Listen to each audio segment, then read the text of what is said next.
Saya akan ngaji tentang betapa mudahnya berbuat baik dan betapa mudahnya bersosialisasi yang jadi kebutuhan sosial masyarakat.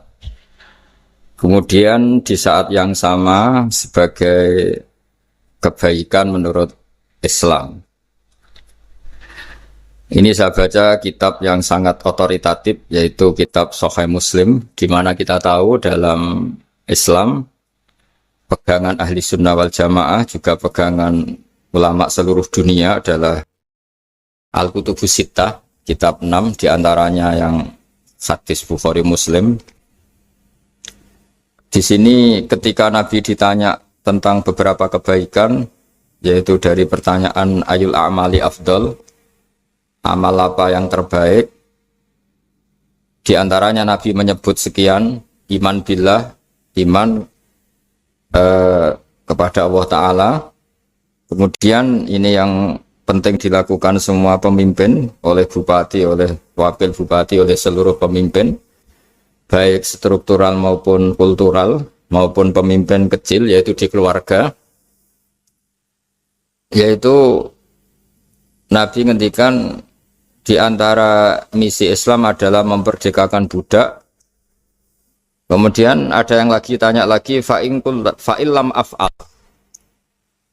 Lalu dari sekian kebaikan yang butuh biaya itu saya tidak mampu melakukan ya Rasulullah. Kalau nyumbang masjid saya tidak mampu. Kalau berbuat bikin fasilitas umum saya tidak mampu. Ada yang sekian pertanyaan dari sahabat, kalau misalnya kebaikan yang butuh biaya kami tidak mampu, termasuk di sini disebutkan kemampuan berhaji, kemampuan zakat, kemampuan sedekah. Kalau semua itu kami tidak mampu ya Rasulullah. Kata Nabi, tu'inu soni'an aw tasna'u li akhirat. Ini di Sahih Muslim di bab iman dengan judul Babu bayani kaunil iman billah afdalal a'mal. Kalau saya tidak mampu semua melakukan itu ya Rasulullah, yaitu melakukan kebaikan yang butuh biaya, kayak bangun masjid, bangun jalan, bangun fasilitas-fasilitas publik. Tu'inu soni'an aw tasna'u li akhirat. Tu'inu nulungi sira soni'an ing wong sing ahli sun'ah, ahli kreatif, atau ahli, kalau orang sekarang itu bilang dia pekerja rumahan atau production house atau apa saja. Aw tasna'u li akhirat, atau kamu membantu orang yang tidak punya pekerjaan. Terus sahabat masih tanya, aro'aita indo'iftu an ba'dil amal. Kalau semua kebaikan aktif saya tidak mampu melakukan ya Rasulullah, kebaikan menolong orang lain, kebaikan yang bersifat aktif. Jawabnya Nabi, dan ini pegangan saya, pegangan kita semua, panduan dari Rasulullah SAW, Nabi ngendikan, takufu syarroka anin nas fa innaha sodakotun minka ala nafsik. Ya, saya ulang lagi, takufu syarroka anin nas fa innaha sodakotun minka ala nafsik. Kamu dalam berislam cukup menjaga supaya kejelekan kamu tidak punya imbas pada orang lain. Ya, ini penting dalam Islam. Jadi kalau tidak bisa berbuat baik, potensi keburukan kita jangan sampai menimpa orang lain. Keburukan itu bisa kejahatan kriminal, bisa kejahatan pidana atau merugikan orang lain, atau kejahatan yang tidak sampai kriminal tapi mengganggu orang lain. Misalnya contoh gampang ini, saya sumpek-sumpeknya sendiri ingin jalan-jalan, main di teman yang di jam kerja.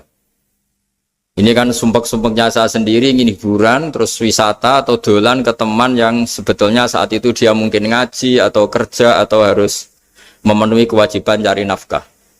Gara-gara nemuin saya, akhirnya dia dikomplain sama majikannya, atau gara-gara nemuin saya, dia akhirnya tidak ngaji sama santrinya, atau gara-gara nemuin saya, dia terganggu aktivitasnya. Itu juga tidak boleh, karena berarti keburukan kita punya akibat pada orang lain. Jadi kaidah dalam Islam itu kalau tidak berbuat baik, potensi keburukan kita ini jangan sampai menimpa orang lain. Sehingga di sini Islam menyarankan uzlah. Uzlah itu nyepi. Jadi misalnya kita baru penat, baru bawaannya itu emosi, baru gak suka kumpul orang, itu ya sebaiknya jangan jalan-jalan, karena di antara kebaikan Islam itu tabassum, senyum, atau talqatu wajhin, ceria. Tapi karena kita mungkin jatuh kredit, jatuh hutang, atau punya masalah keluarga, sehingga bawaan kita itu emosi. Nah, dalam seperti ini sebaiknya uzlah, menutup diri. Sehingga kata Rasulullah SAW, dalam zaman akhir di antara kebaikan itu kamu meninggalkan manusia, aktivitasnya, kemudian watada'un nas min syarrik, kamu meninggalkan manusia supaya nggak kena keburukan kamu. Jadi ada momen, ada saat di mana kita mungkin kalau ketemu orang itu bawaannya ingin sengak, ingin ngomong yang nggak enak, atau kita baru penat, itu sebaiknya uzlah saja, mengurung diri di kamar atau isolasi sendiri, karena bawaannya baru emosi. Nah, ini yang jarang dipraktekkan. Kalau sekarang malah banyak yang saat susah malah bawaannya ingin namam, ingin menvonis orang lain atau ngadili orang lain. Padahal pesannya Nabi, kalau semua kebaikan aktif tidak bisa kamu lakukan itu, takuffu syarra ka'anin nas fa innaha shadaqatun minka ala nafsik.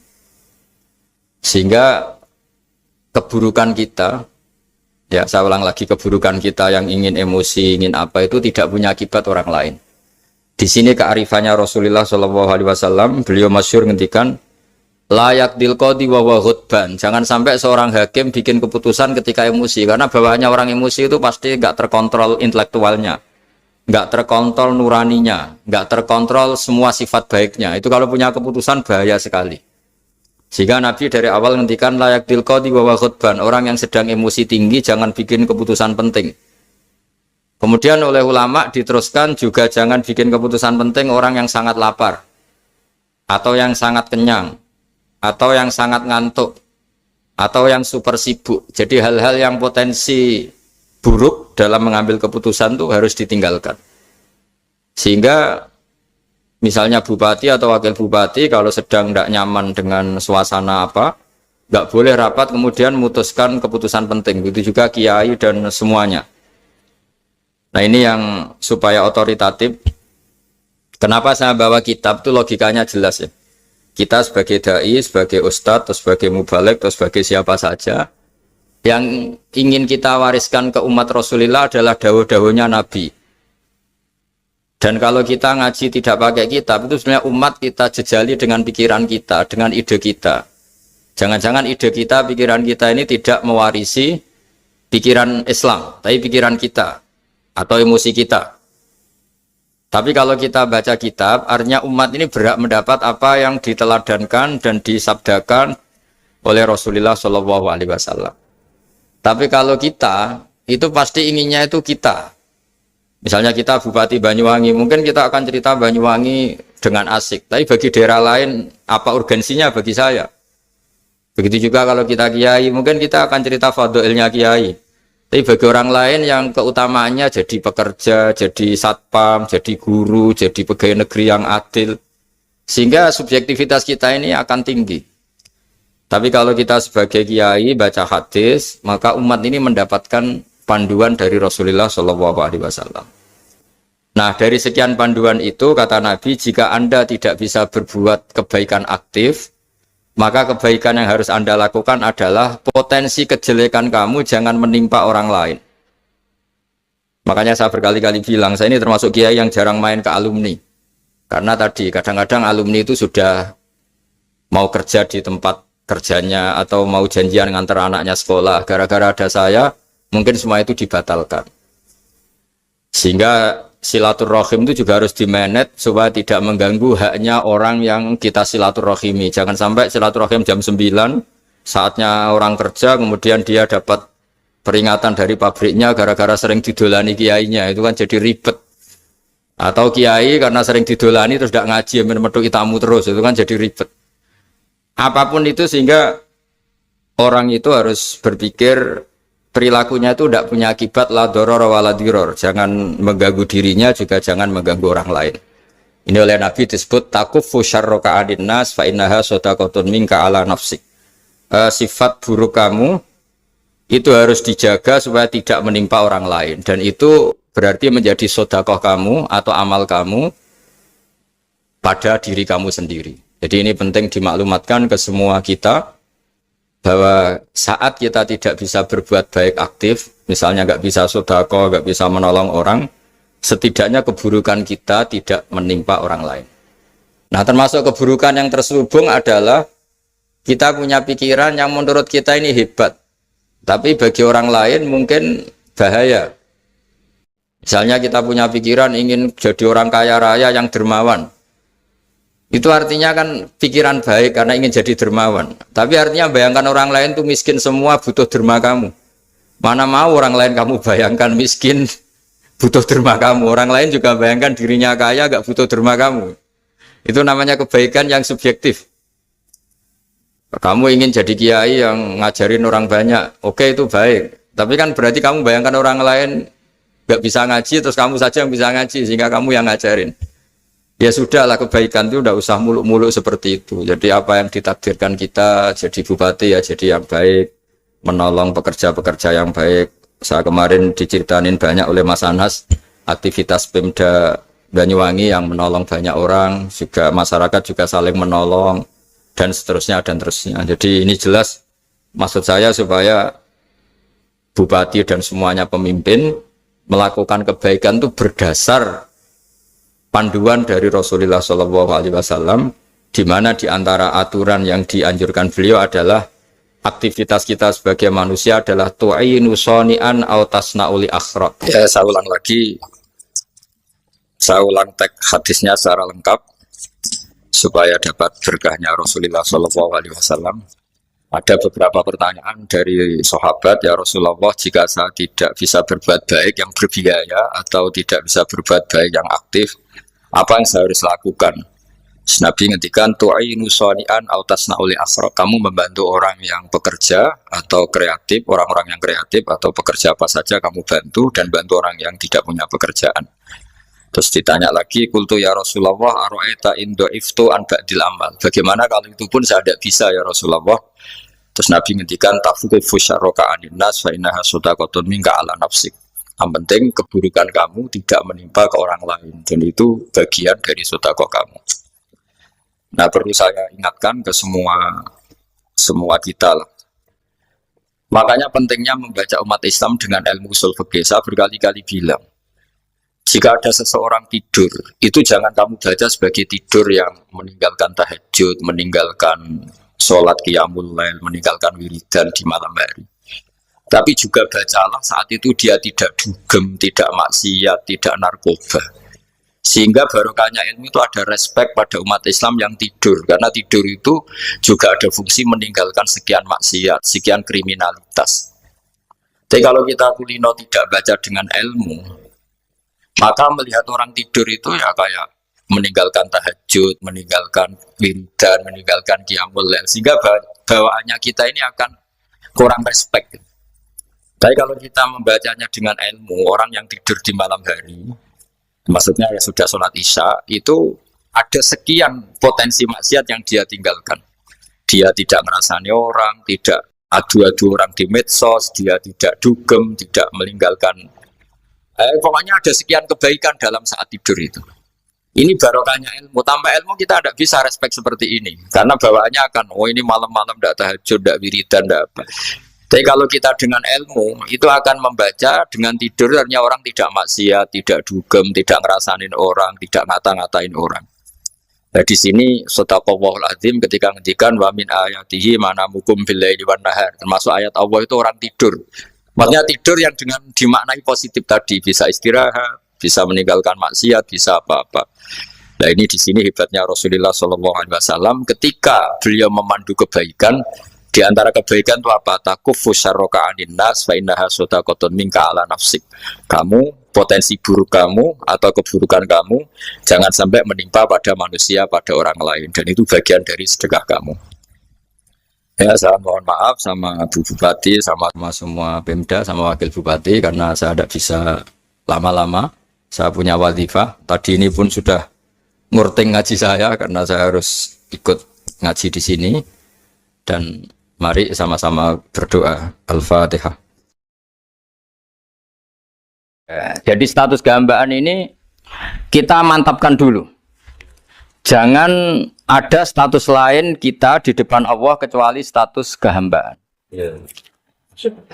Saya punya analogi dan itu saya ulang-ulang karena di antara ciri Quran itu mengulang-ulang sesuatu yang harus jadi pegangan. Saya ulang lagi, di antara ciri Quran itu mengulang-ulang sesuatu yang jadi pegangan.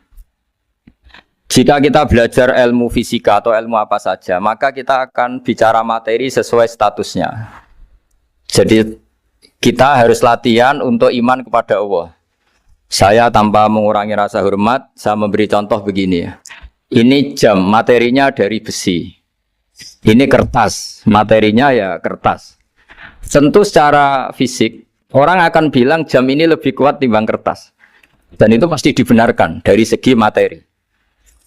Tapi kalau Anda beragama dan Anda tahu bahwa pengendali alam raya ini Allah Ta'ala, maka kamu akan bilang, terserah Gus Baha. Gitu. Bisa saja jam ini saya punya niat saya hancurkan, kertas yang lemah ini saya simpan. Sehingga jam tangan ini 5 menit lagi saya hancurkan sehingga benar-benar rusak. Sementara kertas ini saya simpan sampai bertahun-tahun awet. Nah, kira-kira seperti itulah ilmu manusia. Sesuatu yang kita sangka kuat, ternyata Allah punya rencana menghancurkan itu. Dan yang kita sangka lemah, ternyata Allah punya rencana untuk mengabadikan itu. Nah, di sini pentingnya iman, lahu maqalidus samawati wal ardh. Hanya Allah yang mengendalikan semua. Jadi jangan mentang-mentang kita punya ilmu bahwa materi besi itu lebih kuat timbang kertas, terus kita pastikan bahwa besi lebih awet ketimbang kertas. Kita sisakan satu keyakinan, terserah Allah, terserah pengendalinya. Nah itu agama, bilang terserah pengendalinya itu agama. Ya mungkin tadi aja problem sinyal, saya ulang lagi. Ibarat saya ini megang jam tangan, yang materinya dari besi. Ini kertas yang materinya lemah. Tentu kita akan bilang bahwa jam atau besi lebih kuat ketimbang apa? Kertas. Tapi Anda salah. Anda harusnya ngomong bahwa terserah pengendalinya. Bisa saja saya punya rencana menghancurkan besi ini sehingga 5 menit lagi hancur. Dan saya ingin mengabadikan kertas ini saya simpan di tempat yang aman. Nah kira-kira agama itu bukan anti ilmu, sehingga agama boleh kamu mengatakan besi ini lebih kuat ketimbang kertas. Tapi harus kamu tambahi dari segi materi. Tapi kalau dari segi pengendalinya, maka kita jawab terserah Allah Subhanahu wa Ta'ala. Nah ini di sini pentingnya beragama. Jadi meskipun Mars tuh kayak apa kuatnya, bumi, gunung kayak apa kuatnya. Ternyata gunung yang kita kira kuat, ternyata nyimpan magma yang potensi meledak. Yang gunung kecil, yang kelihatan dari pasir kecil yang tidak berdaya, ternyata nggak nyimpan magma, jadi nggak direncanakan untuk diledakkan. Itu, nah agama itu seperti itu, yang disebut di surat Yasin misalnya Allah itu siapa? Biyadihi malakutu kulli, yang dalam kendalinya itu semuanya di alam raya ini. Sehingga di kehidupan nyata juga sama. Ada orang yang nekuni ilmu ekonomi, tapi miskinnya Masya Allah. Ada yang gobloknya Masya Allah, tapi kaya. Ada kiai yang punya doa banyak, hidupnya biasa. Yang nggak punya doa, kaya. Itu saya pernah baca di sebuah hadis qudsi. Ada riwayat begini. Nabi Musa ketemu Allah, ditanya. Limadha kata Allah, kenapa saya memberi rezeki orang yang bodoh? Mak itu orang yang bodoh sekali. Kadang tak ciptakan dia jadi orang kaya. Dan yang pintar ekonomi kadang tak ciptakan jadi orang miskin. Si Nabi ini tanya, kenapa ya Allah? Supaya dia tahu yang mengendalikan rezeki itu saya, bukan ilmunya dia. Katanya. Jadi banyak orang, misalnya kita yang pintar, dipekerjakan orang yang nggak pintar. Yang punya pabrik tidak pintar, mengerjakan orang yang pintar. Jadi ya kira-kira agama itu seperti itu. Sehingga dalam kita beragama itu yang paling ditekankan itu tawadhu. Tawadhu itu merasa sopan atau memang sopan betul. Kalau dalam Ihya disebut sekiranya Anda tidak bisa tawadhu secara rasa, tawadhulah secara ilmu. Saya ulang lagi ya, sekiranya Anda tidak bisa tawadhu secara rasa, tawadhulah secara apa? Ilmu. Karena ilmu itu akan abadi. Saya beri contoh begini, saya ini kan misalnya kiai di kampung saya atau di kecamatan saya. Saya mungkin bisa merasa hebat karena saya tokoh di sini. Tapi pastikan sebelum ada saya yang bernama Baha ini, agama sudah jalan. Dan di daerah lain yang nggak kenal saya juga agama sudah jalan. Betapa tidak pentingnya saya di kawasan-kawasan yang nggak butuh saya atau di era yang sebelum ada saya. Nah dengan ilmu seperti itu orang pasti tawaduk karena dia tahu daerah yang nggak ada saya ternyata ya ada masjid, ada agama. Periode yang sebelum ada saya juga agama jalan. Sehingga kita tidak kumo luhur, wah kalau nggak ada saya agama nggak jalan. Zaman Wali Songo tidak ada saya agama ya jalan. Ekonomi juga gitu. Kalau Anda pakar ekonomi yang mensejahterakan rakyat, cara tawaduk itu kalau nggak bisa dengan rasa, dengan ilmu. Sebelum ada kamu banyak orang kaya, banyak orang yang nggak kenal kamu juga kaya. Banyak periode yang saat itu udah ada Anda juga kaya. Berarti Anda ini tidak siapa-siapa. Makanya saya pernah didatangin seorang profesor. Ini kisah nyata. Gus, sebetulnya saya dengan bapak saya itu pinter mana. Bapak saya itu tidak tamat SD. Tapi saya bisa profesor. Saya ini profesor. Anak saya naik kelas saja sudah senangnya bukan main. Setidaknya ini orang bodoh bisa menciptakan orang pinter. Yang orang pinter kesulitan menciptakan orang pinter lagi. Nah, kalau kita tidak bisa tawaduk secara rasa, tawaduklah secara ilmu. Ikhlas juga gitu. Saya sering ngajarkan ikhlas di beberapa kesempatan ngaji. Kalau Anda tidak bisa ikhlas secara rasa, ikhlaslah secara ilmu. Pasti bisa. Bukan mungkin bisa, pasti bisa. Secara ilmu. Makanya di Quran disebut fa'lam annahu la ilaha illallah. Ilmu. Fa'lam itu dari kata ilmu.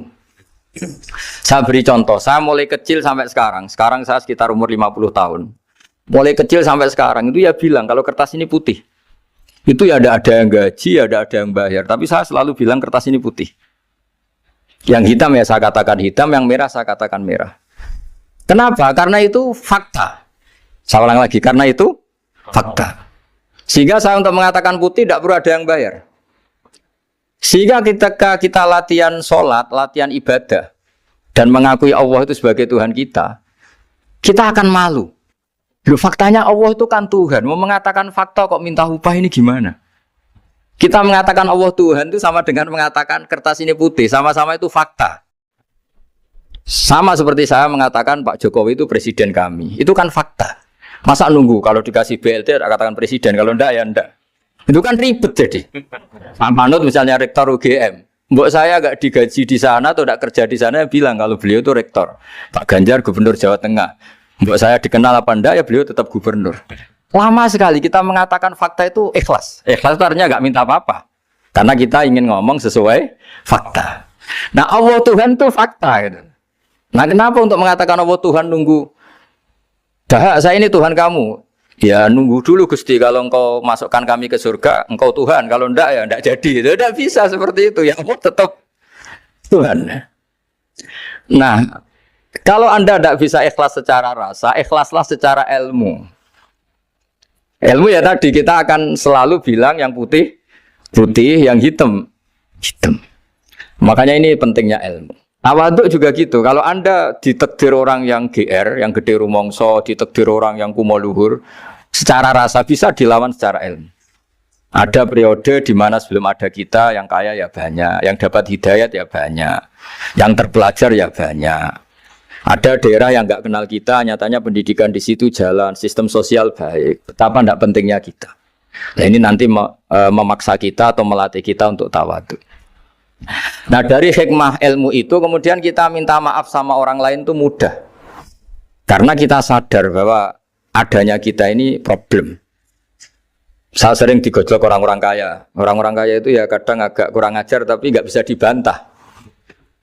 Begini, pernah tanya saya gini, Gus, saya ini punya mobil mahal, harganya 2 miliar. Kayaknya yang berak pakai jalan raya saya kan.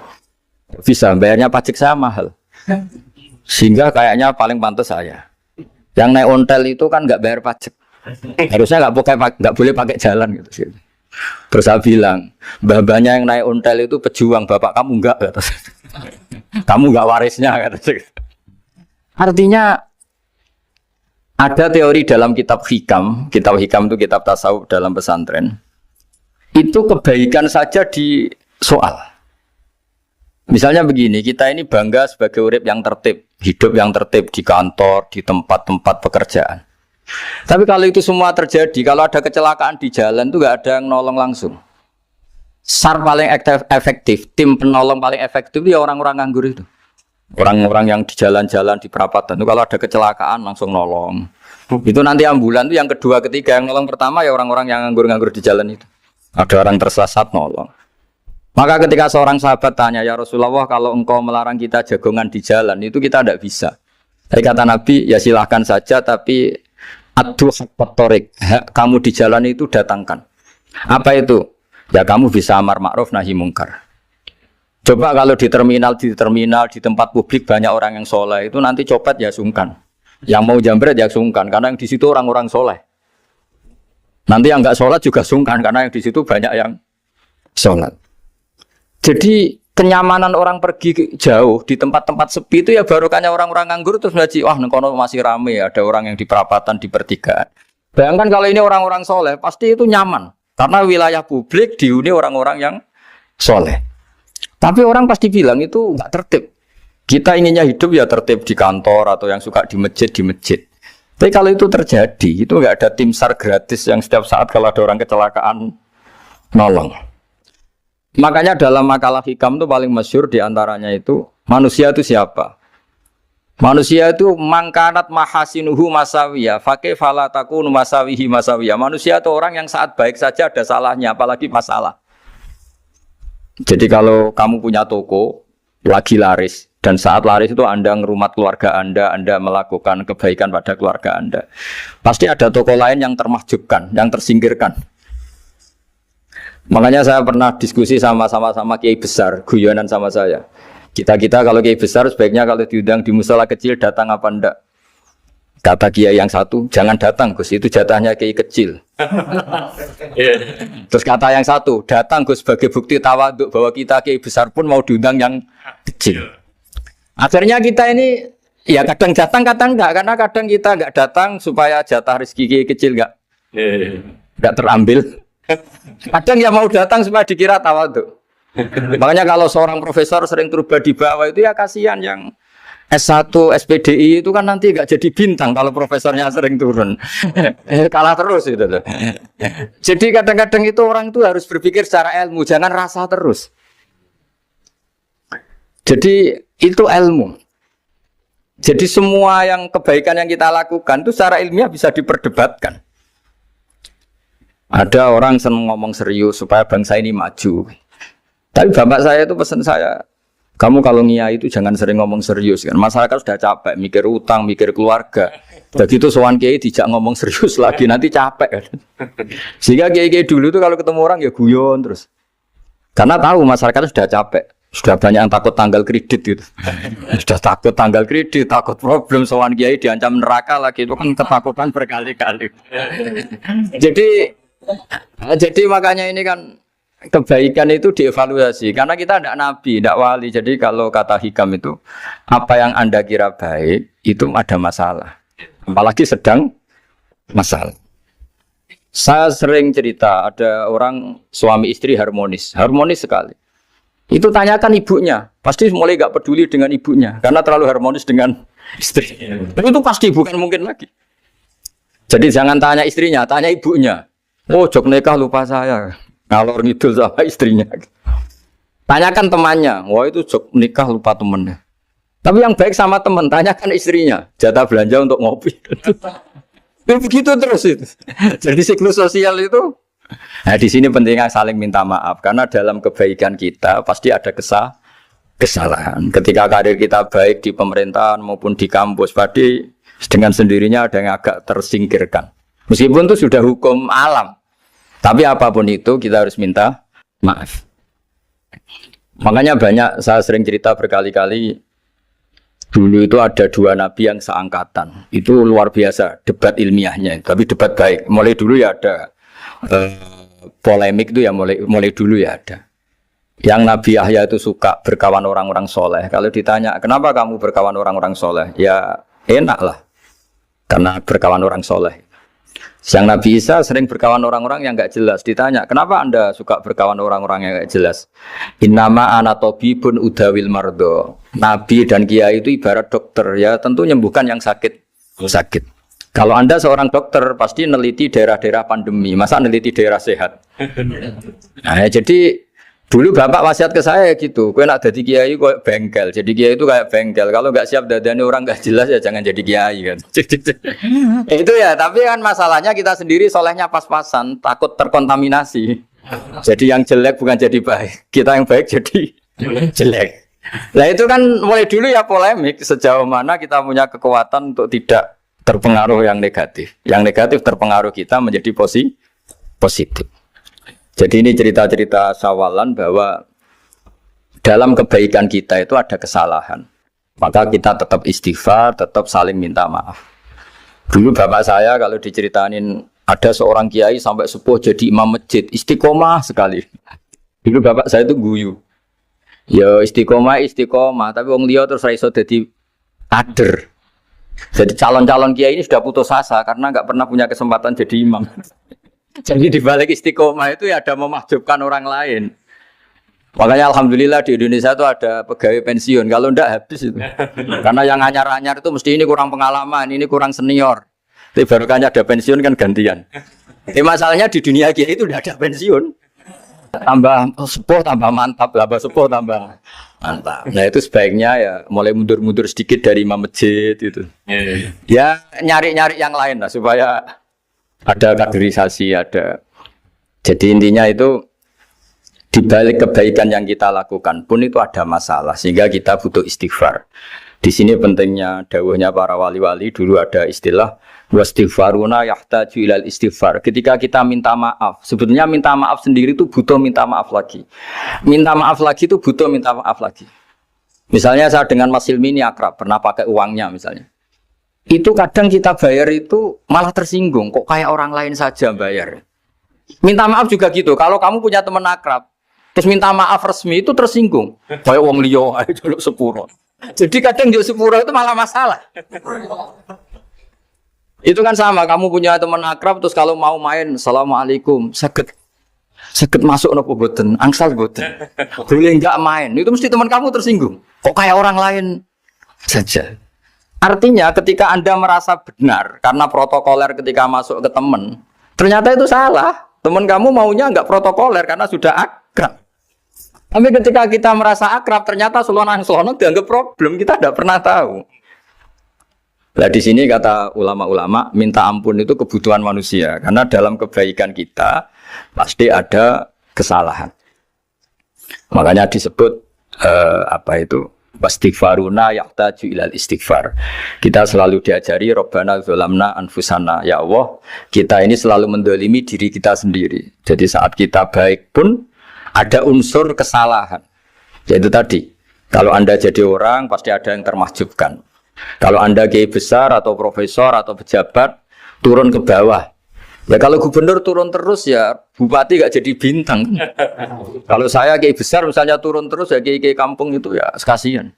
Saya pernah diundang Manakipan tidak datang itu kiai kecil bilang matur nuwun Gus gak teko. Aduh iwake gak untuk saya katanya. Barokahnya saya ada. Itu lucu ya matur nuwun betul. Matur nuwun Gus jenengan gak dugi jadi. Akhirnya jatah besarnya untuk saya. Nah, tapi yang punya rumah komplain. Gus udah nggak tahu teko PP aku wong cilik. Nah ini saya harus mendahulukan versi Soibul Bait yang punya rumah apa versi kiai yang termahjubkan. Artinya pilihan apapun saya harus istighfar karena ada saja unsur salahnya. Ya makanya ini kan makanya ya saya minta UGM juga saya sering undang saya terus nanti dikira karena kampus besar Gus Bak mau juga keliru lagi. Kalau 1-2 kali mungkin boleh, kalau keseringan ya nggak boleh. Nanti itu dikira saya maunya hanya sama kampus besar, padahal saya sama RT ya sering datang juga. Nah ini yang terakhir saya bacakan teks otoritatif sebagaimana janji saya. Kata Rasulullah SAW di sebuah hadis. Ini terakhir nanti supaya nggak lama-lama saya juga punya wadhifah. Ada orang itu punya hutang. Hutang itu ya hutang, memang hutang. Singkat cerita orang itu tidak bisa bayar sampai akhirat. Dan aturannya Allah, orang yang punya hutang tidak bisa bayar ini harus diaudit, harus diselesaikan di akhirat. Kalau tidak bisa diselesaikan di dunia, diselesaikan di akhirat. Walhasil akhirnya di akhirat itu ditagih dan tidak mampu bayar. Karena di akhirat sudah tidak ada kredit, tidak ada ATM, tidak ada apa saja. Terus kata Allah, solusinya kebaikan kamu dikasihkan yang ngutangi. Ternyata kebaikan dia tidak cukup juga. Bayarnya apa? Kejelekan yang ngutangin dikasihkan yang utang. Kayak apa celakanya? Kebetulan yang ngutangi salahnya banyak, ini kan repot. Tapi Allah itu tidak suka kalau ada orang mukmin yang satu saudara kemudian masuk neraka karena saudaranya ini. Kata Allah, jika ini masuk neraka berarti disebabkan komplain atau ketidakikhlasan temannya yang mukmin. Masa orang mukmin menyebabkan mukmin yang lain masuk neraka? Allah tidak ingin. Makanya diantara nikmatnya beragama itu ukhuwah, persaudaraan. Baik persaudaraan atas nama iman atau atas nama kebangsaan atau atas nama kemanusiaan.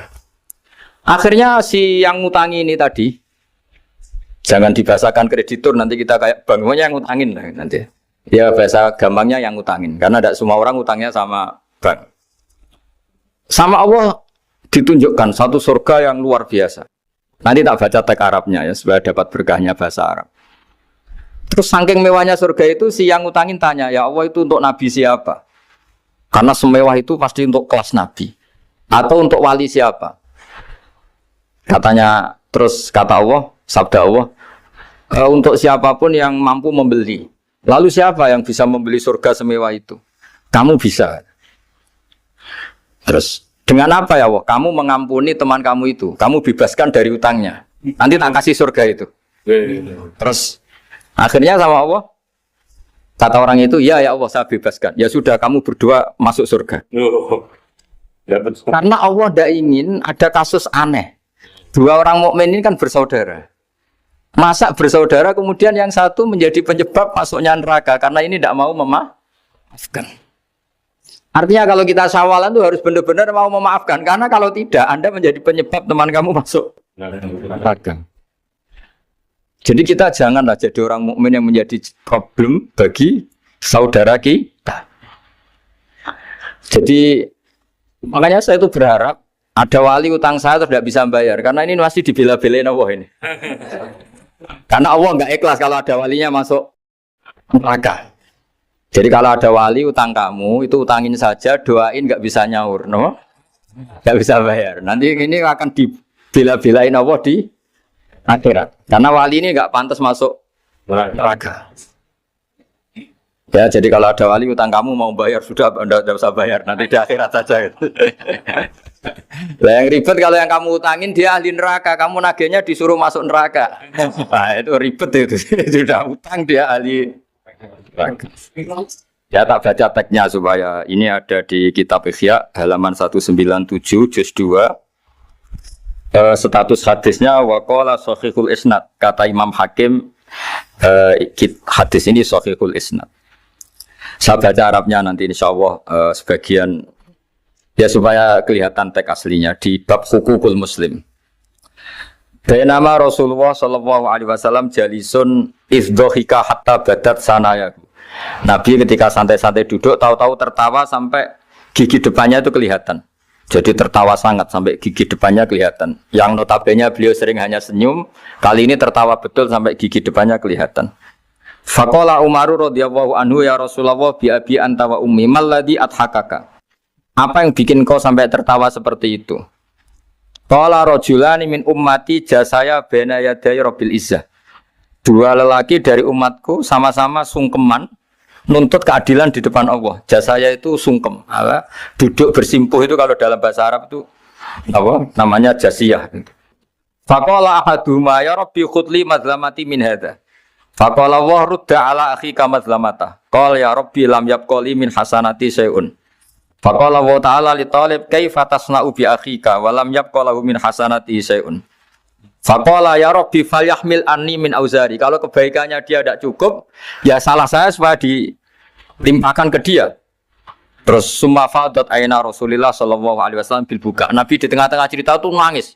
Senangis-nangisnya karena habis seneng lalu nangis karena ini kan kebaikannya sudah dikasihkan habis cukup enggak cukup. Akhirnya kejelekan yang ngutangin ini diberikan. Makanya kalau kamu ingin masuk surga, utangi orang-orang soleh sebanyak-banyaknya. Dan doain nggak bisa apa? Nyaur. Tapi tak jamin orang soleh itu nggak suka utang. Karena hidupnya sederhana ini. Kayaknya saya tidak akan utang Mas Ilmi itu. Karena orang soleh itu hidupnya sederhana, pasti tidak butuh. Kalaupun utang paling ya untuk makan kan gampang nyaurnya apa? Terus kata Rasulullah, faqala inna dzalika la yaumun azimun yauma yahtadun nasu fihi ila ayuhmala anhum min auzarihim. Terus fayaqulu wa ta'ala lil mutadzallim irfa' basarak. Coba kamu lihat yang di sana itu ada apa? Ketika Rasulullah wafat, itu separuh sahabat hampir mayoritas, ya Rasulullah kita semua ingin kita dulu yang meninggal karena engkau begitu penting. Maka jangan meninggal dulu, kita yang meninggal.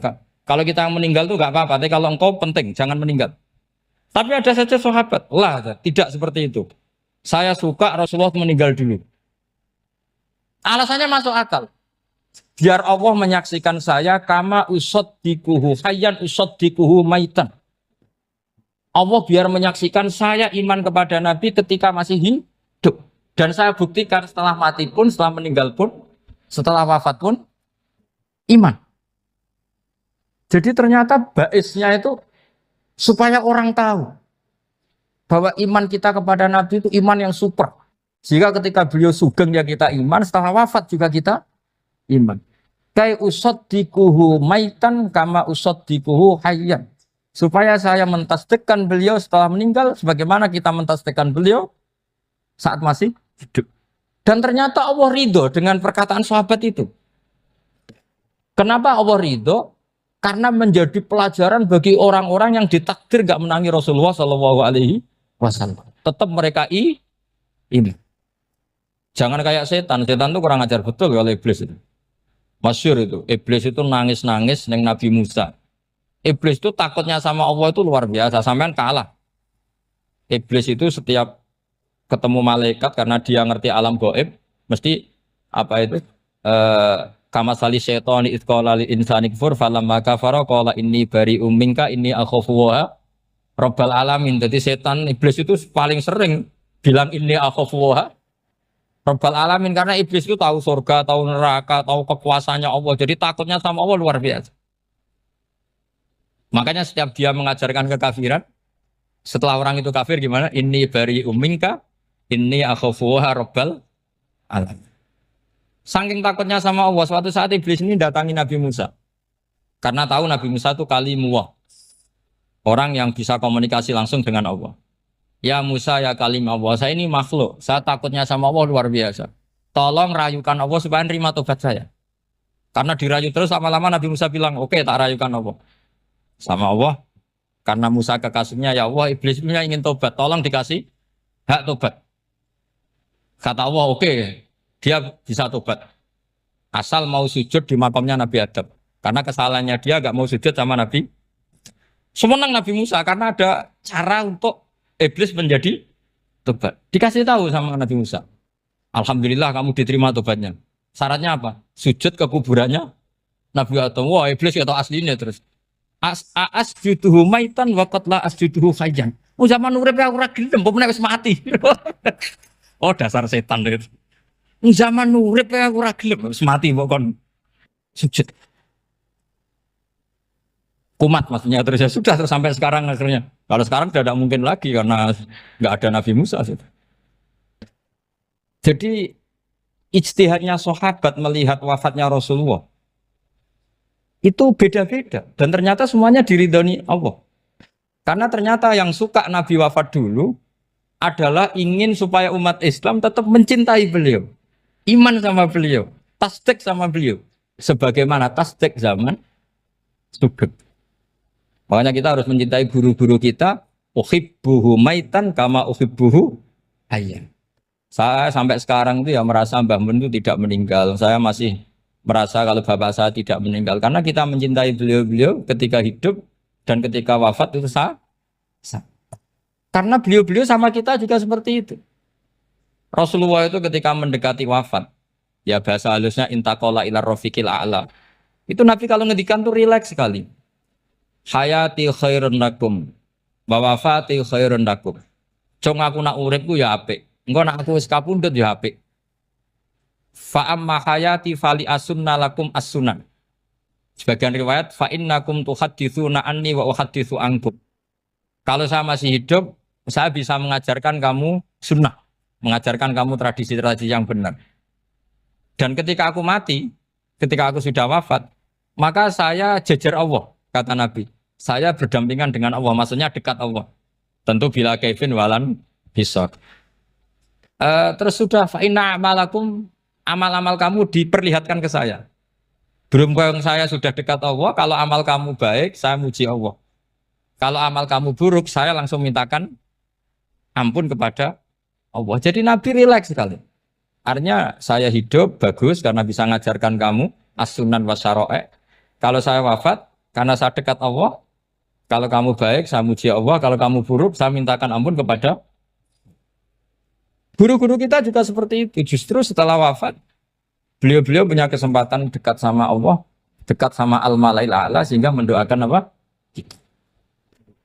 Nah terus kata Sayyid Muhammad, wala taqulu lima yuqtalu fi sabilillahi amwat.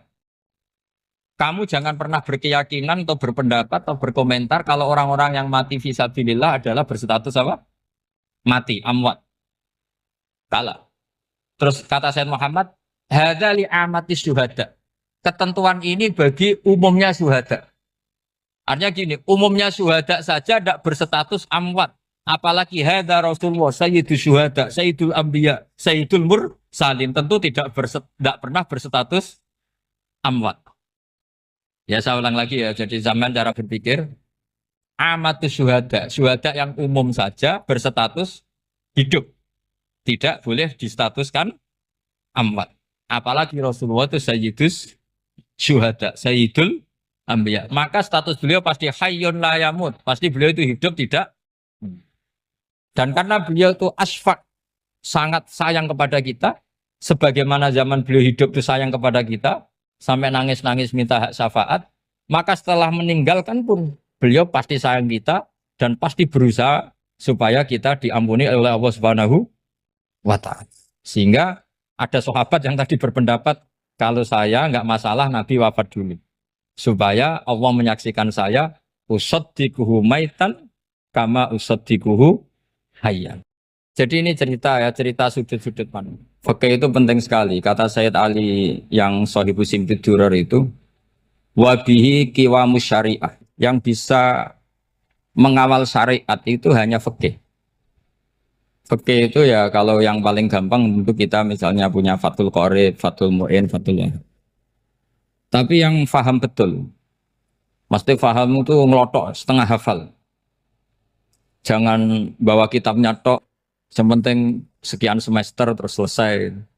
Itu sama-sama dosa, itu dosennya ya dosa, mahasiswanya juga dosa. Karena sudah terlanjur sarjana agama, ternyata nggak bisa, itu kan mendingan ndak sarjana agama. Itu saya tak cerita sama Kiai Roba, itu ada fatwa kiai, kiai juga wali. Suatu saat ada penyanyi dangdut top terkenal di Indonesia itu nyanyi dangdut ya penyanyi ya dai, entah itu hakikat entah majas tidak tahu. Itu kiai itu fatwanya lucu, kalau kamu datangi dia pas main dangdut masih saya beri izin, tapi kalau datangi dia pas pengajian itu tak larang kan santrinya jadi eskal, ini pas pengajian dilarang, pas dangdutan kok malah dapat izin. Tapi bukan berarti halal ya, dapat izin. Dapat izin kan potensinya bisa karena dilarang lah ya tetap belerot. Terus suatu saat si santri ini setengah wali, tidak wali tapi setengah. Lama-lama itu memahami gurunya. Memahami gurunya ternyata sirinya begini. Kalau seorang penyanyi yang tidak pernah ngaji, kemudian ngomong agama, itu potensinya itu fadallu wa adallu, sesat dan menyesatkan. Tapi kalau dia sedang nyanyi dangdut, penyanyinya cowok, sama jangan bayangkan dangdut putri, enggak, itu cowok sudah tua lagi. Jadi potensi halalnya ada lah maksudnya untuk. Tapi tidak alat musiknya orangnya. Tapi kalau dia nyanyi itu paling dosanya hanya nyanyi. Saya ulang lagi ya. Murid tadi akhirnya paham kalau datangi pengajian itu artinya ikrar kalau dia seorang dai atau seorang yang layak ngomong apa? Agama. Itu lebih bahaya karena kita santri, apalagi kita doktor atau MM, terus ngekrori orang yang nggak jelas asal usulnya. Tapi kalau nyanyi kan nyanyi saja. Sehingga itu menjadi fikih. Bahaya terbesar dalam fikih adalah apa? Mengkaji fikih tidak dari ahlinya. Ya seorang lagi ya, mengkaji fikih tidak dari apa? Ahli. Nah kenapa demikian? Begini, saya beri contoh. Ilmu fikih itu tentu pertama dari Rasulullah SAW. Kemudian bersanad sampai kita atau kita sampai Rasulullah.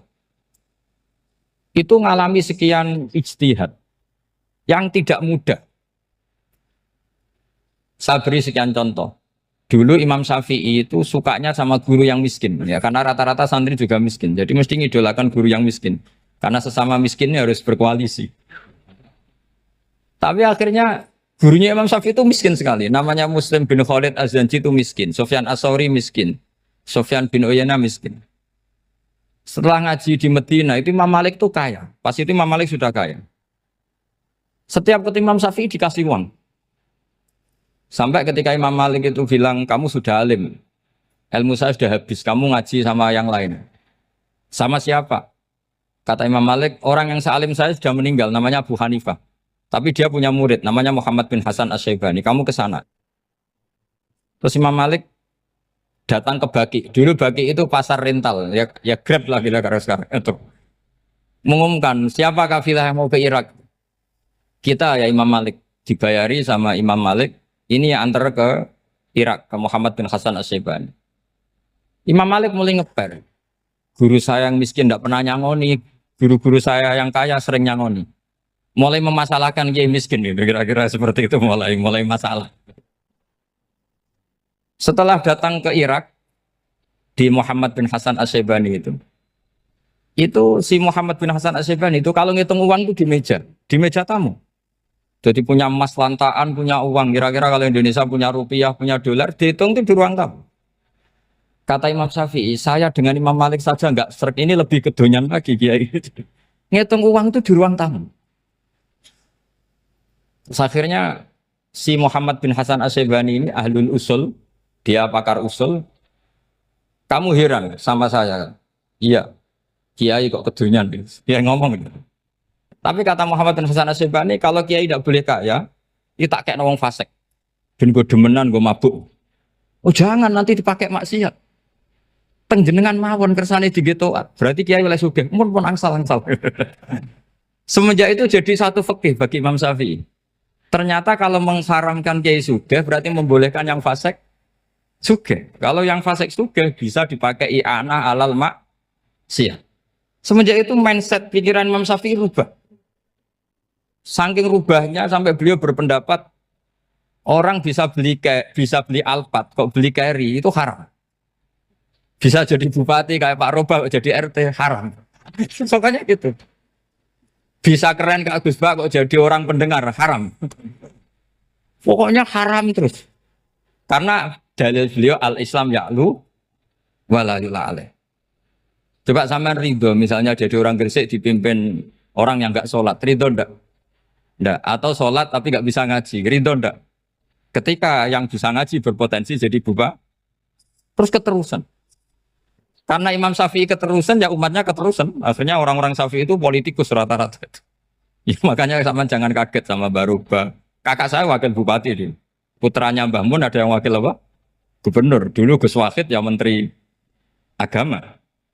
Itu asal usul dari perubahan fikih, mindset, cara berpikir Imam Syafi'i. Jadi dulu itu fikih ditemukan itu jelimet, ada perdebatan. Itu tidak hanya pada level ulama, pada level Nabi pun ada perdebatan. Jadi jangan kira Nabi itu tidak debat, ya debat. Nabi itu asal seangkatan itu mesti debat, termasuk debat dengan malaikat. Jadi kalau perlu ya debat sama apa? Karena malaikat itu kan lugu itu gak iso mikir. Karena kalau malaikat iso mikir bisa jadi rektor. Nanti kasihan Pak Salam ini. Malaikat gak boleh jadi rektor. Malaikat Israel itu nggak tahu etika. Jadi beliau ketika mau membunuh, mencabut nyawanya Ibrahim datang, ya Ibrahim saya ini disuruh nyabut nyawa kamu.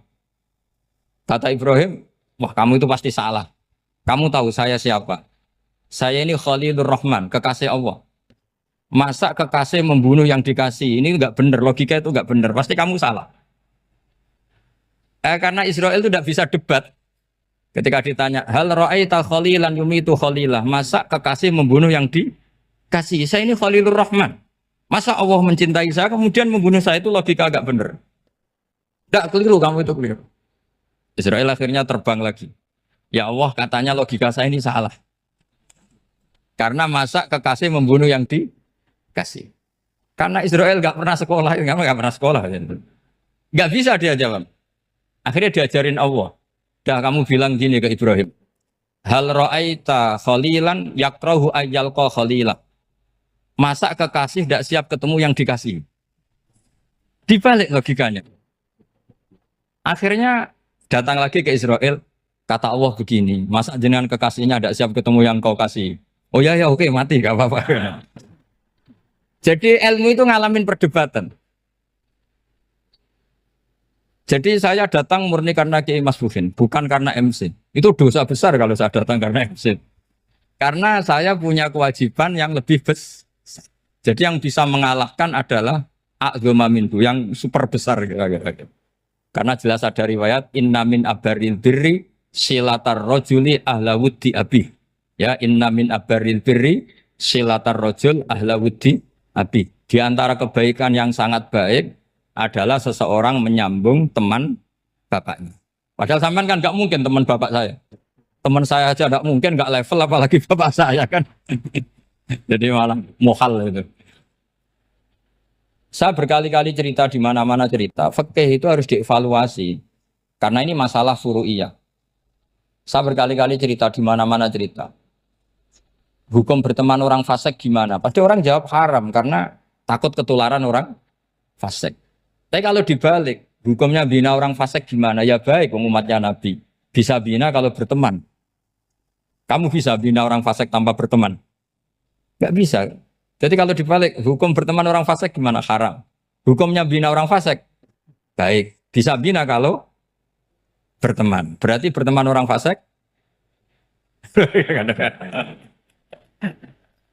Ya terus nanti pada level lapangan sih gampang. Kalau yang soleh membina yang fasik dan yang fasik ketularan yang soleh, maka ternyata kalau yang soleh ketularan fasik ya berarti ternyata buruk. Tapi kan hukum masa nunggu kenyataan kan, jadi nggak hukum.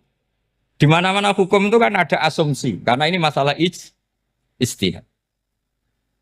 Nah itu yang dilakukan para ulama kita. Jadi sampean harus mengkaji fikih secara detail karena tidak hanya kita yang khilaf.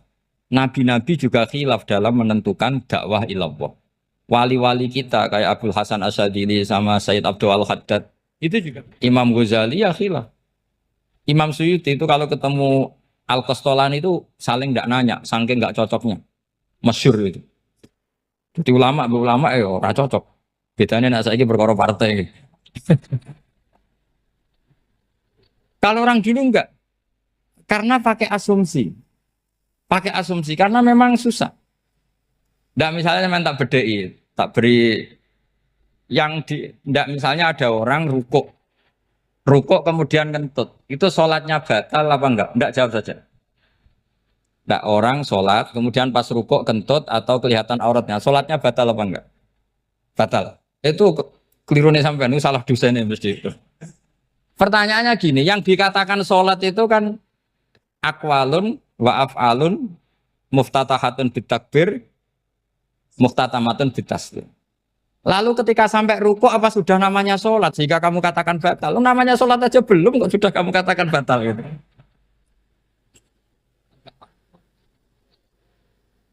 Iya kan? Jadi kalau aku mau sholat pas rukuk ngetut batal atau ora? Mestinya jawaban yang benar, ya ora sholat jenenge gitu. Karena kalau dikatakan sholat, definisinya harus sampai salah. Tapi kan kita nggak mungkin ngomong seperti itu, kan dianggap majnun. Padahal itu yang benar, yang punya kecerdasan. Nah makanya pertanyaannya, fikih itu ngikuti bahasa awam apa bahasa istilah? Kalau ngikuti bahasa awam ya kayak tadi, sholat kok pas rukuk kentut maka batal. Sebenarnya yang batal itu sholatnya apa rukuknya? Nah makanya terjadi perdebatan. Kalau yang pakar-pakar usuli itu salah istilah itu nggak mau. Saya ulang lagi, kalau pakar-pakar usuli itu salah istilah itu nggak mau. Terus misalnya tak beri contoh lagi. Kalau imam itu sudah salam pertama. Salam pertama itu yang rukun kan salam pertama. Berarti setelah salam pertama imam sudah keluar dari sholat apa belum? Yakin? Ya sudah. Sekarang sama tak bedain. Lalu makmum itu kesunatan langsung berdiri apa nunggu imam salam kedua? Enggak, jawab satu. Nunggu salam kedua kan? Nah, itu kriminalis sampai Anda seperti itu. Kriminalnya begini. Berarti Anda bergantung sama orang yang sudah tidak sholat.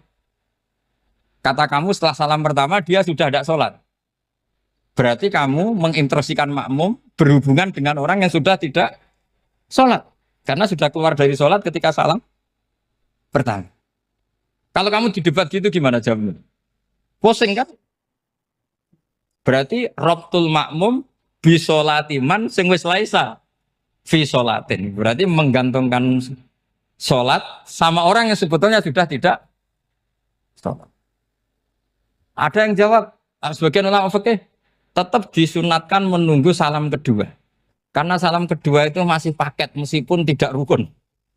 Dia paketnya selesai. Tapi selalu pertanyaannya gini, lalu setelah salam pertama itu imam masih sholat enggak?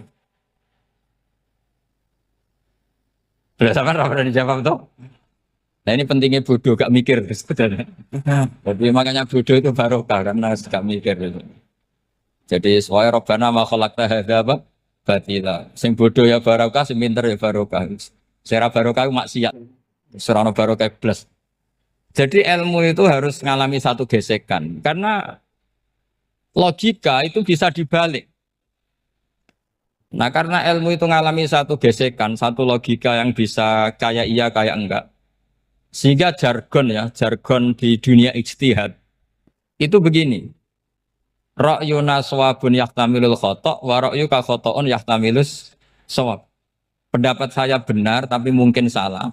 Tapi pendapat kamu taruhannya salah dulu tapi ya mungkin benar. Jadi mustahid kalau kata mustahid itu lucu. Ngomongnya itu ra'yuna shawabun yahtamilul khata'. Pendapat saya tarifnya benar dulu tapi ya mungkin salah. Kalau pendapat kamu salah tapi ya mungkin benar atau mungkin bisa salah ya tidak tahu pokoknya mungkin benar. Nah kenapa demikian? Begini, di luar masalah tauhid, saya ulang lagi di luar masalah tauhid, itu tentu ada masalah-masalah yang sifatnya ijtihadiyah. Ya saya ulang lagi, yang sifatnya apa? Ijtihadiyah. Dan ijtihadiyah ini nggak pernah selesai karena muqtadul hal, konteks kesejarahan maupun konteks kesempatan itu tidak sama. Dulu kiai-kiai itu ngaramkan dasi, ngaramkan celana karena yang celananan yang dasinan itu penjajah. Sehingga mantas sabah biqaumin bahwa minhu. Tapi lama-lama kiai-kiai itu ya pakai dasi, pakai celana. Ya karena dianggap sudah tidak mantas sabah biqaumin bahwa minhu. Ini ngalami pergeseran. Semua istihad itu ngalami pergeseran. Lalu pertanyaannya begini, lalu istihad apa Gus yang permanen?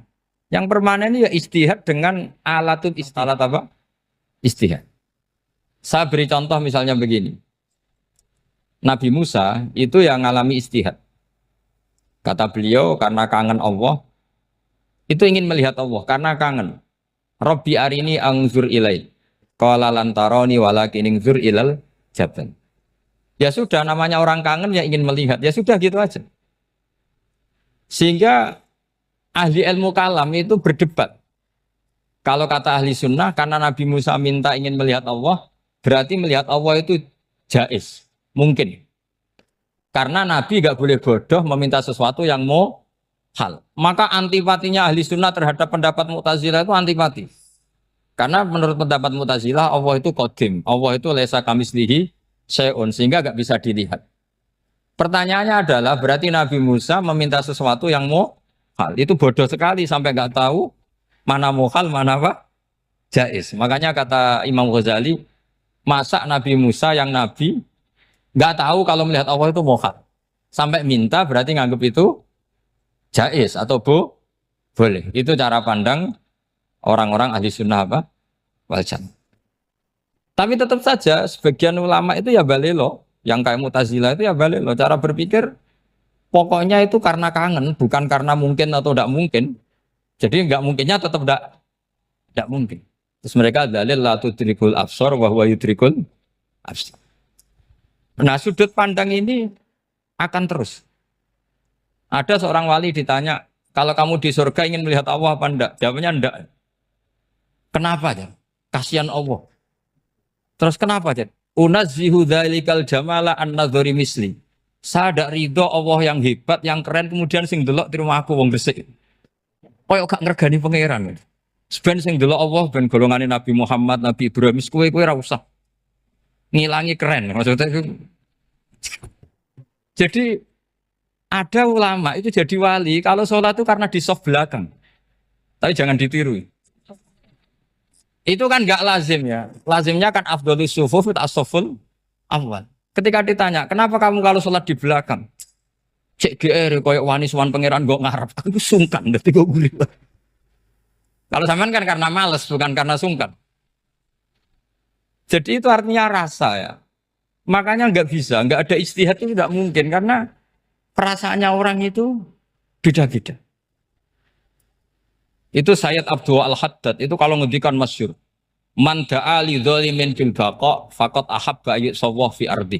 Orang yang mendoakan orang fasik masih hidup, gak mati-mati, itu berarti suka kalau Allah dimaksiati di buminya.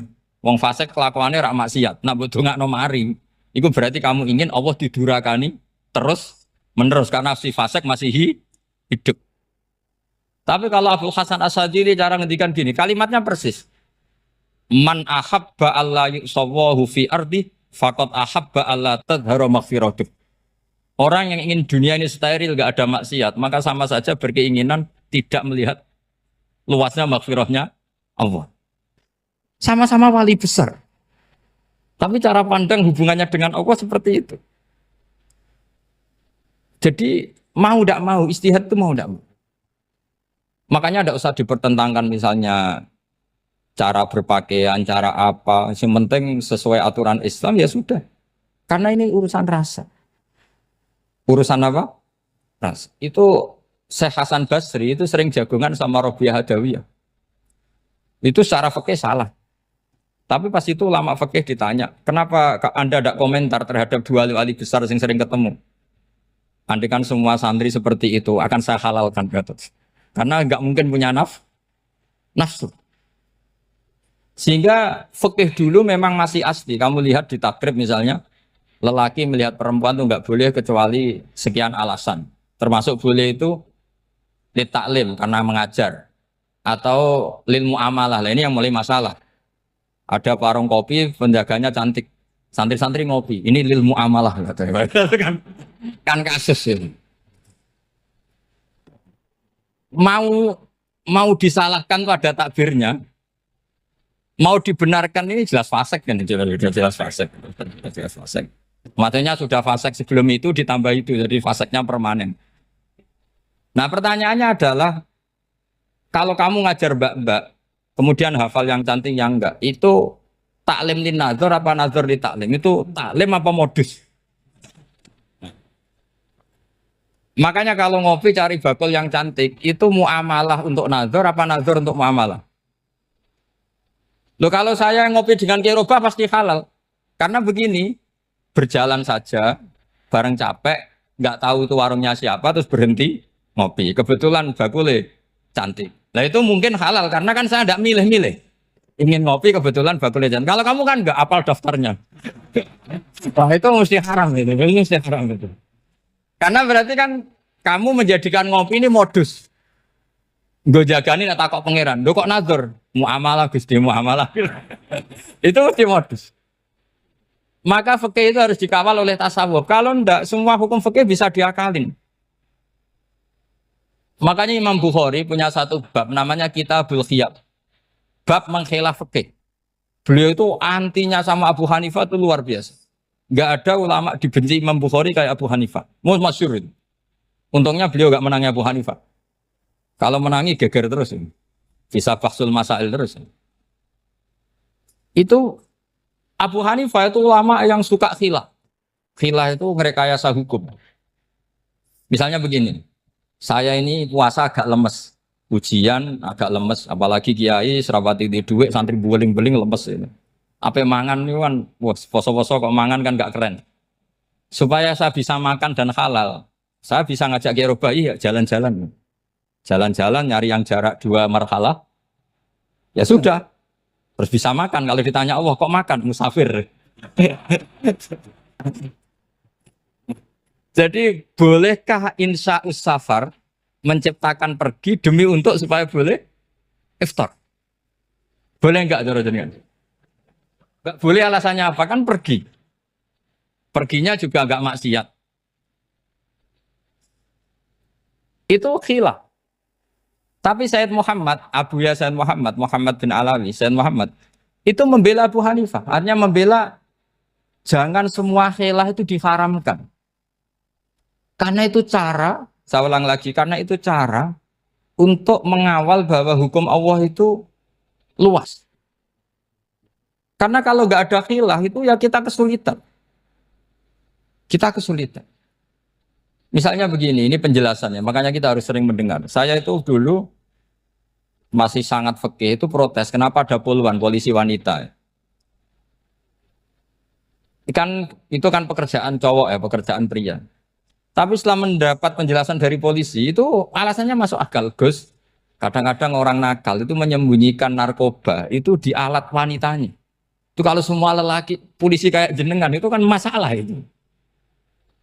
Sehingga memang harus ada polisi wanita karena sebagian pengedar narkoba itu perempuan dan menyembunyikannya di tempat itu.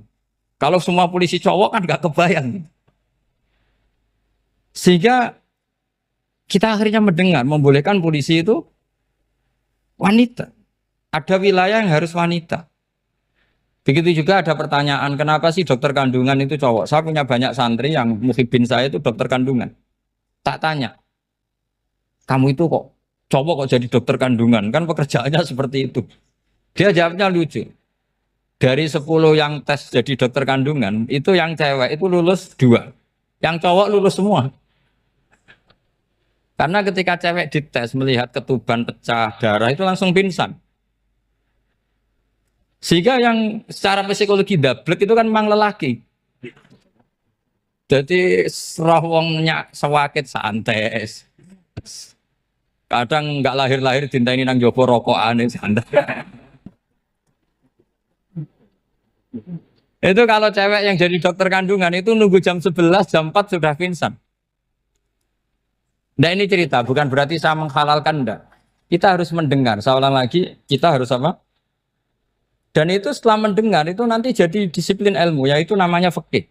Karena ilmu fikih itu sebetulnya gampang. Sampean kalau ngaji i'anah, itu kelihatan fikih itu gampang karena ada logika yang terbangun. Misalnya begini, orang kalau tawaf itu disuruh agak jauh dari Ka'bah. Jangan sampai nginjak sadarwan. Karena sadarwan itu pondasi itu ikut Ka'bah. Kenapa begitu? Ya jenenge ra muteri Ka'bah, ide-ide Ka'bah. Jadi sebenarnya sederhana logikanya. Sing jenenge muter itu di luar itu kita muter.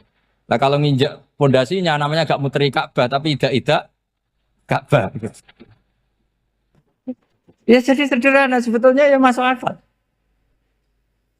Jadi fikih itu tidak ada yang iskal sebetulnya masuk akal.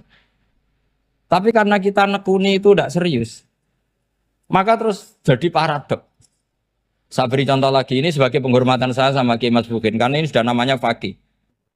Kalau ada ayam jago ditabrak truk terus kejet-kejet, adekan dibiarkan pun mesti mati.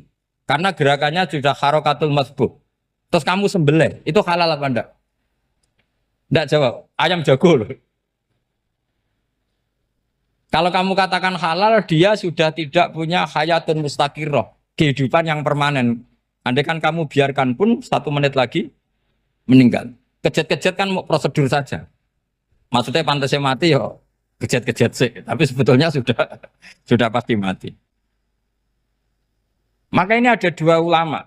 Kalau kata Imam Malik tetap namanya halal. Karena ruhnya masih di situ. Sehingga ketika kita nyembelih, ya nyembelih hewan yang hidup. Yang namanya nyembelih itu pokoknya mematikan yang punya ruh. Sementara saat itu rohnya masih di situ. Meskipun 1 menit lagi pasti. Tapi kalau mazhab Syafi'i enggak, ini sudah harokatul mazbuh. Tidak punya hayatun mustaqir.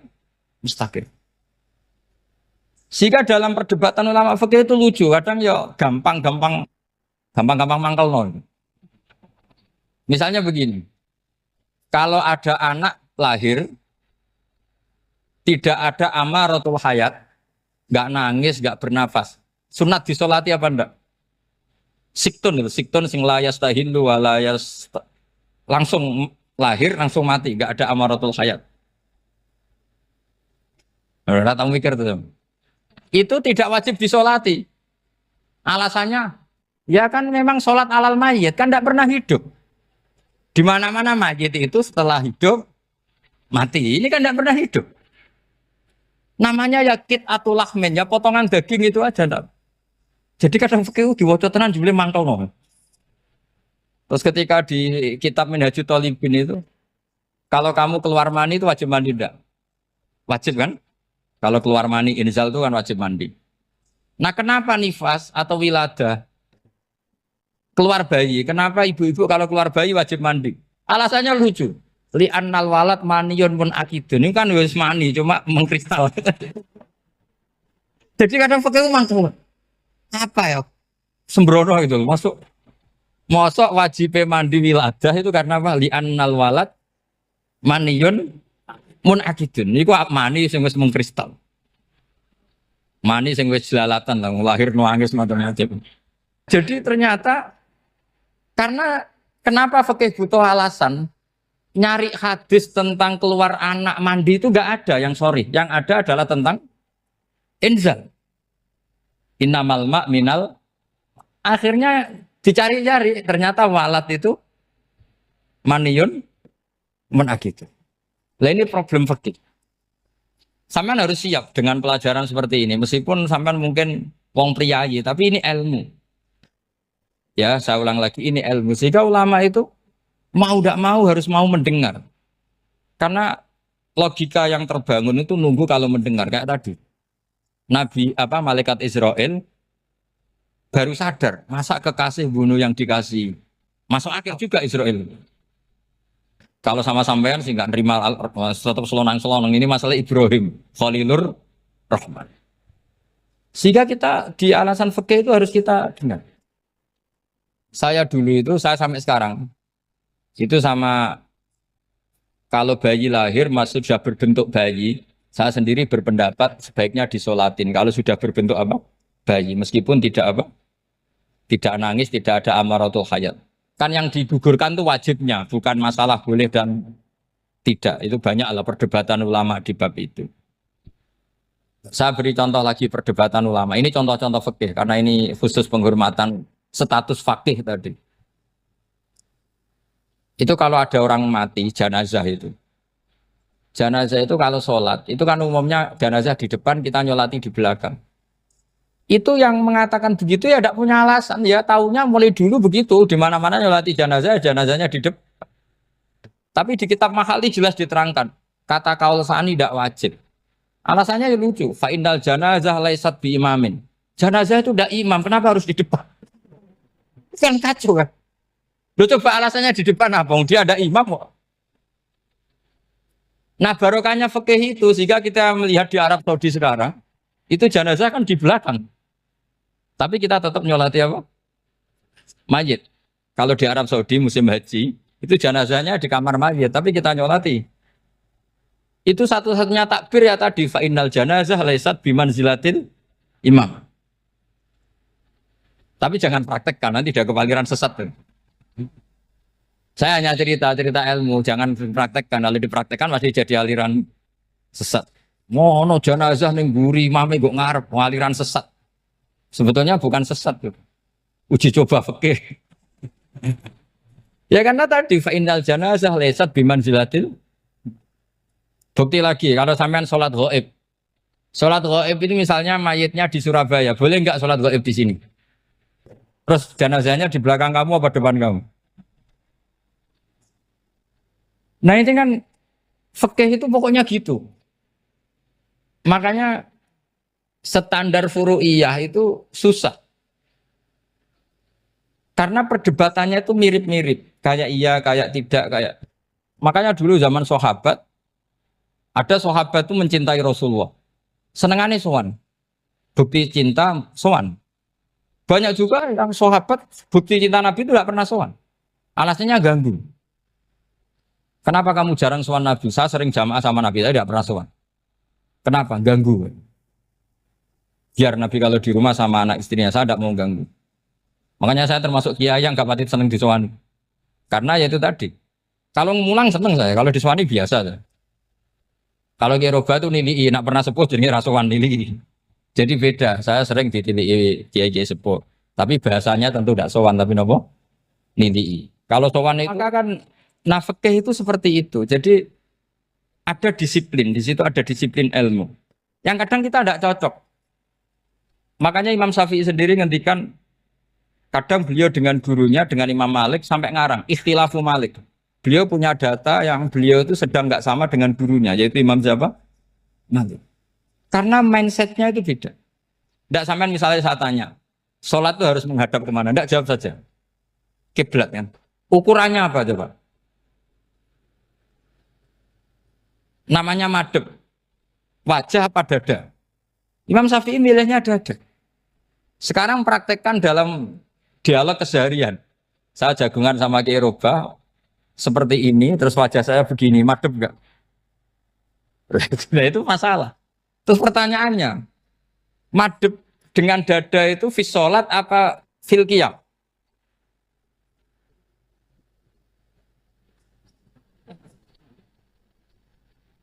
Loh enggak, kalau fis sholat pas sujud dada kamu madhep mana coba?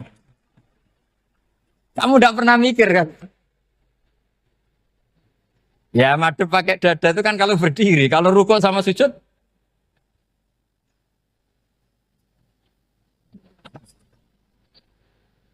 Loh itu ulama itu jelimet gitu. Makanya jarang yang menekuni profesi ulama itu. Karena menekuni proposal banyak, karena memang susah. Jadi ulama itu orang yang cara berpikir sudah aneh. Sehingga mereka detail. Maksudnya menghadap itu apa? Ukurannya kalau berdiri ya dada. Tapi nggak bisa kamu katakan atawajjuh bisodri aturan dalam sholat. Fikuli sholat. Pertanyaannya lah kalau rukuk sama sujud. Dadanya menghadap kemana coba? Maka itu ilmu yang sudah jelimet. Nah ulama usul fikih, ulama yang nggak mau salah per detail hukum. Sehingga menurut Imam Rafi'i, misalnya kalau beliau ditanya, sujud itu gimana ya, asal wat ujabha, ya sujud. Tapi kalau menurut Imam Nawawi harus melibatkan 7 apa? Anggota, yaitu al-jabha, wal yaden, wal rubaten, wal qadamen. Oke, Imam Nawawi kita ikuti. Tentu keseharian kita pakai Imam Nawawi. Yaitu berdasar hadis umirtu an asjuda ala sab'ati yumin al-jabha wal yaden warubaten wal qadamen. Berarti berapa? 7. Tapi pernah saya cek di kitab karangannya Imam Syafi'i ketika beliau ngendikan saya suka kalau orang sujud itu melibatkan 7 anggota berdasar hadis ini. Tapi kata beliau wayahtami itu dan bisa saja sujud yang watul jabhah itu sudah cukup. Kata Imam Syafi'i, limada, karena Nabi ketika sujud itu hanya ngendikan begini, sajadalaka wajhi wa sam'i wa basori. Gak ada di hadis wayadi wa rubati wa qadami. Ya sudah akhirnya. Nah, itu sudut pandang. Terus gugatan kedua begini. Ada orang muslim yang sujud sama berhala.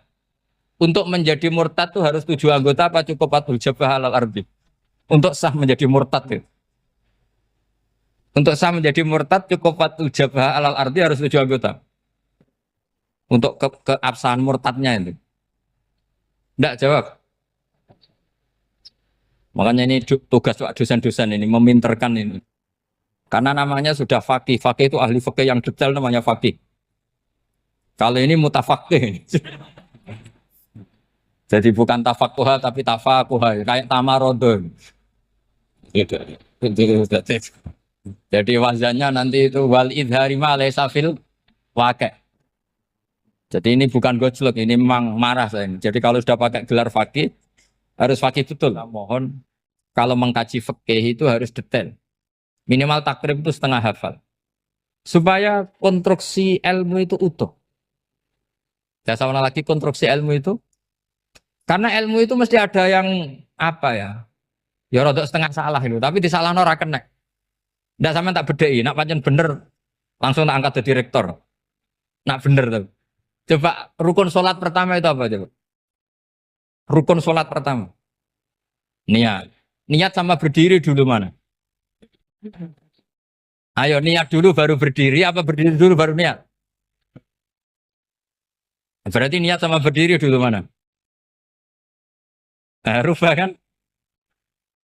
Artinya kita mau bilang tartib, urutannya niat, berdiri, takbir gak bisa. Yang dikatakan niat itu apa? Qasdus syai' muktaronan bifi'lihi. Berarti niat sama takbir harus bareng apa urutan? Bareng. Terus dengan qiyamnya urutan apa bareng? Bareng apa urutan? Loh enggak, kalau urutan berarti takbir dulu duduk baru berdiri.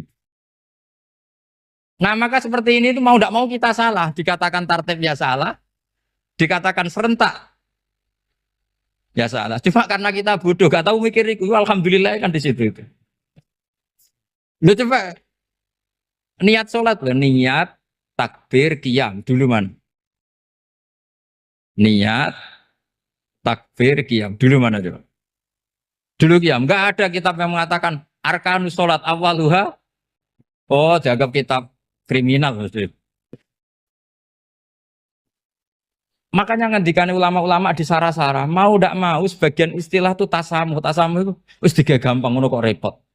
Karena kita tidak bisa detailnya. Coba misalnya puasa. Puasa Ramadan itu wajib apa? Tabiitun niat, nginep no niat. Sing darane nginep itu umure lama apa enggak? Lama kan? Sekarang sebelum 2 menit kamu baru niat, sah apa enggak? Sah. Itu sempat nginep apa enggak 2 menit itu? Enggak sempat kan? Jadi ilmu itu makanya kata ulama-ulama pokoknya ilmu itu mesti ono unsur tasamuh. Tasamuh itu ya digawe gampang. Apa? Digawe gampang. Misalnya Imam Syafi'i berpendapat mashu ba'dir roksi. Itu kata beliau walau sya'rotan fi hadir roksi.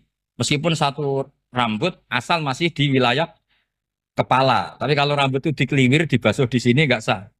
Karena sudah keluar dari batas apa? Kepala. Imam Syafi'i cara berpikir kan yes ngene iki jenenge basuh sirah. Tapi cara Abu Hanifah enggak. Ya enggak, yang namanya megang kepala itu ya minimal 1/4. Masa gitu dikatakan megang. Lalu ulama usul fikih itu berdebat. Sesuatu itu sesuai masodaknya. Masodak itu yasduku alaihi kadza, yaitu ini tadi saya cerita ke Ibu Khen tentang ngaji Jamul Jawame. Ini ilmu yang di Jamul Jawame. Sesuatu itu ukurannya mayasduku alaihi kadza apa dengan takrif definisi. Misalnya gini, sholat itu batal dengan makan.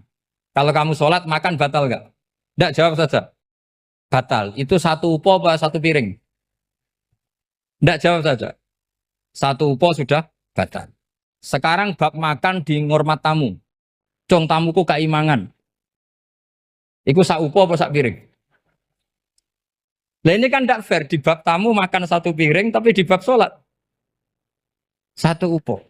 Maka pertanyaannya, lalu penamaan sesuatu itu berdasar masodak, mayasduku alaihi ismu kadza, atau berdasar uruf?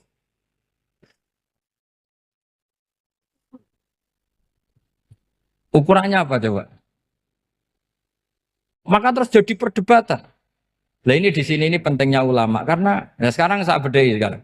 Cengkeh itu wangi apa enggak? Kategorinya cengkeh. Wangi kan? Kalau orang bikin kue tar pasti pakai apa? Cengkeh. Pakai wedang ronde supaya manis. Apa wangi dikasih apa? Cengkeh. Nah itu saya berkali-kali cerita. Pernah mau dipikirkan orang Islam juga boleh rokok. Karena dianggap pakai apa? Mewangi karena ada apa? Cengkeh. Tapi terus didebat. Kalau gitu berarti orang Jumatan sunat rokok. Karena Jumatan disunatkan pakai pewangi. Wah itu kan akhirnya tuh, wah iya ya, repot ya kan. Jadi kalau cengkeh kamu kategorikan wewangen, yang orang Islam nggak boleh rokok karena pakai cengkeh yang wangi, konsekuensinya orang Jumatan sunat rokok karena berarti di masjid pakai apa? Pewangi. Kan sesat semua ya, jadi itu ilmu. Makanya selain fikih mateng, itu ada ilmu yang namanya usul fikih. Usul fikih itu yang neliti itu. Mayas duku alaihi kada. Jadi yus ngono iku darani ngono. Saurang lagi. Ngono iku wis darani ngono. Ora perlu roh detail. Ya, saya ulang lagi. Wis ora perlu roh detail. Makanya Abu Hanifah itu misalnya basuh wajah. Wis angger kecelok ngene iki basuh wajah. Nek Imam Syafi'i kan detail. Mimba ini mana bitis syari sampai ila somahe uzunehi ila zakon. Terus mana bitis syari Imam Syafi'i nambah apa? Ghaliban. Kenapa ditambah ghaliban? Karena kalau orang budak mana bitis syarinya di sini. Jadi itu fikih. Jadi fikih itu jelimet. Padahal kita ini nggak pernah berpikir secerdas Imam Syafi'i, tapi akhirnya ya mikir juga. Agak ditambah ghaliban, mana bitis syarinya orang budak kan? Sini. Terus sekarang perdebatannya, orang budak basuh Mastur Roksi di sini sah enggak? Karena tadi itu wajah apa kepala gitu. Kan jadi bingung gitu. Ya makanya ini mukadimah saya supaya sampean apa lebih disiplin belajar apa? Fikih dan setidaknya didiskusikan lah kitab-kitab Minhajut Thalibin atau kitab-kitab Mahali. Karena di situ nanti ada perdebatan.